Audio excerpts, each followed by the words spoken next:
चलता रहता है और उस काम करने के क्रम में कुछ घटनाएं जो हैं वो ज़रूर सामने आई हैं, लेकिन तब जो है हर महीने जो हम रिव्यू करते हैं और जो आंकड़े इकट्ठे करते हैं, मॉनिटरिंग करते हैं, उसमें एक हेड जो पुलिस पे हमला होने के फलस्वरूप जो लोग पकड़े जाते हैं या पकड़े जाने चाहिए, उनकी मॉनिटरिंग पूरी मुख्यालय स्तर पर होती है। और अभी इधर इस जो पिछले हफ्ता जो बीता है, उस हफ्ते में 339 ऐसे लोग पकड़े गए हैं जिन्होंने पुलिस पर हमला किया था। और उसके अंदर अनुसंधान के कई बिंदु हैं, जो बिंदुओं पे काम चल रहा है और मुझे उम्मीद है कि जल्द ही उस कांड का खुलासा हो जाएगा। बिहार में सर लूट की घटनाएं ज़्यादा होने लगी, उस पर अंकुश लगे, इसके लिए पुलिस प्रशासन क्या देखिए, लूट की घटना हो या और भी किसी हेड की घटना हो, अगर हम NCRB के डेटा की बात करें, वो तो डेटा भारत सरकार के स्तर से हर साल बनता है।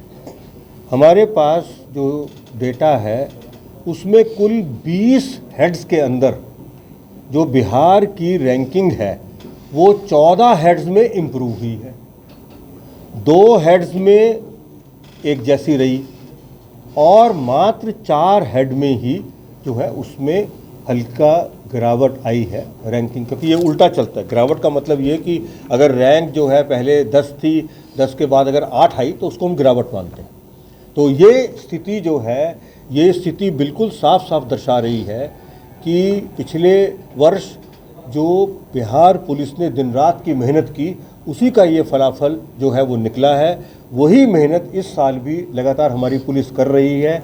इस साल के पूरा होने के बाद भी हमें पूरी उम्मीद है कि स्थिति में और अधिक सुधार होगा। शराब माफियाओं पर भी कार्रवाई की जा रही है सर, क्या और कोई निर्देश है? शराब माफियाओं पर लगातार कार्रवाई चल रही है, सरकार की नीति है। उसका एक्साइज डिपार्टमेंट और पुलिस विभाग दोनों पूरी मेहनत के साथ में गिरफ्तारियों की कार्रवाई वो कर रहे हैं, रिकवरी की कार्रवाई जो है वो कर रहे हैं। और ख़ास तौर से पुलिस का जो एक विशेष काम है वो ये है कि बिहार के अंदर अन्य राज्यों से जो बड़े बड़े लोग शराब की सप्लाई करते हैं, उनको पकड़ के और उनको यहाँ पर ट्रायल में लगाया जाए। इस बाबत इस साल मतलब 2022 में झारखंड, पश्चिम बंगाल, हरियाणा, पंजाब, उत्तर प्रदेश, अरुणाचल प्रदेश, इन सब से 62 बड़े बड़े जो लोग हैं जो इस काम में लिप्त हैं, उनकी गिरफ्तारियां की गई हैं और उनको ट्रायल में लेके जा रहे हैं। उसका काफ़ी सकारात्मक प्रभाव जो है वो बिहार में पड़ा है। बताइए, जो आरोप लग रहा है बीजेपी, आरोप से उत्तर देने के लिए हम नहीं है, कोई कुछ भी कह सकते हैं। हम जो भी बात करेंगे तथ्यों के आधार पर करेंगे, हम आंकड़ों के आधार पर बात करेंगे, उसके बियॉन्ड बात करने का, उसके बियॉन्ड बात नहीं करेंगे। सर, आज समस्तीपुर में बैठक की जा रही है, क्या कुछ दिशा निर्देश? हाँ, मैं बता रहा हूँ। आज की बैठक करने के 2-3 मूल उद्देश्य हैं। पहला उद्देश्य तो ये है कि हम अपने अधीनस्थों से फेस टू फेस बात विस्तार से करना चाह रहे थे और उसमें बातचीत करने के क्रम में ये जानने की कोशिश कर रहे थे कि हमारे अधीनस्थ जो हैं वो अपने काम जो है अच्छे से कर पा रहे हैं, नहीं कर पा रहे, किस तरह से उनके कामों को और अधिक जो है उसमें गुणात्मक सुधार किया जाए।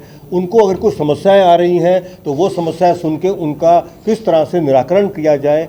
और इसके अलावा जो हमारी आबादी की अपेक्षाएं हैं, उन अपेक्षाओं को कैसे जो है वो पूरा किया जाए।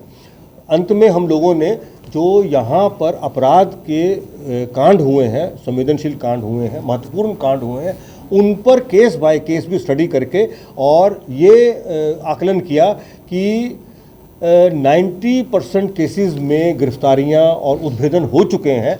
कुछ इक्का दुक्का कांड ऐसे हैं जो बहुत महत्वपूर्ण भी हैं, जिनमें अभी उद्भेदन नहीं हुआ है। उसमें क्या उद्भेदन करने में जो है उसमें क्या क्या और स्टेप लिए जाएं, उस पर पूरी विस्तार से चर्चा की।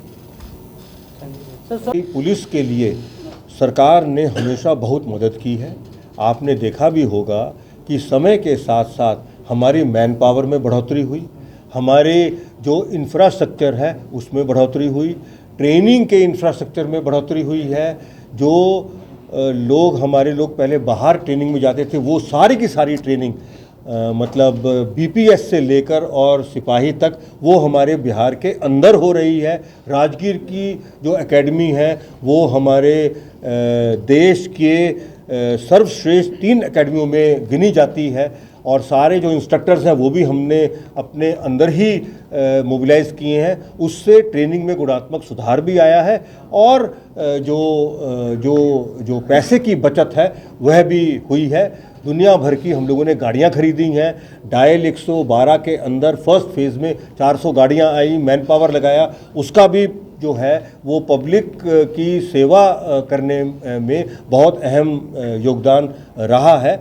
और आने वाले समय में भी जो सरकार पुलिस के प्रति, उनके जो रिक्वायरमेंट्स के प्रति बहुत ज़्यादा संवेदनशील है, और लगातार वो पुलिस के संसाधनों में बढ़ोतरी कर रही है। आने वाले समय में और ज़्यादा बढ़ोतरी होगी।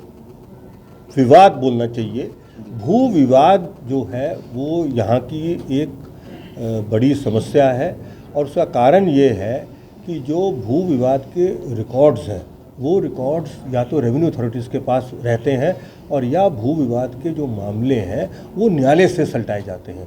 पुलिस का रोल इसके अंदर बहुत कम रहता है, और उसमें निरोधात्मक कार्रवाई का जो रोल है वो रहता है। जो कुछ केस दर्ज होते हैं उसके अनुसंधान के क्रम में जो कागज़ों के माध्यम से या अन्य माध्यम से जो एविडेंस मिलते हैं, उस एविडेंस के आधार पर कुछ कार्रवाई हो सकती है, लेकिन भू विवाद का जो निराकरण है वह पुलिस के स्तर पर संभव नहीं है। यही कारण है कि सरकार ने भू विवाद के मामलों को सुलझाने के लिए हर हफ्ते मीटिंग रखी है सीओ और थानाध्यक्षों की।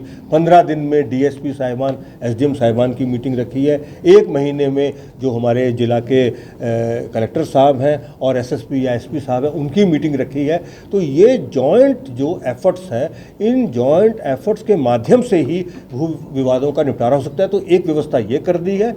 दूसरी, भू विवाद के कारण जो घटनाएं हो रही हैं, उन घटनाओं पे पुलिस का बहुत त्वरित जो है वो कार्रवाई और बहुत मजबूत कार्रवाई हो रही है। तो इन दोनों चीज़ों को अगर हम जोड़ के देखेंगे तो मैं ये कह सकता हूँ कि भू विवाद की समस्याओं पर पुलिस और प्रशासन अंकुश लगाने में कुछ हद तक सफल रहा है, और आगे और मेहनत से और अच्छा काम हो जाए। रोसड़ा हलचल चैनल है, कृपया कर इसको लाइक करें, शेयर करें, सब्सक्राइब करें, कमेंट करें। धन्यवाद।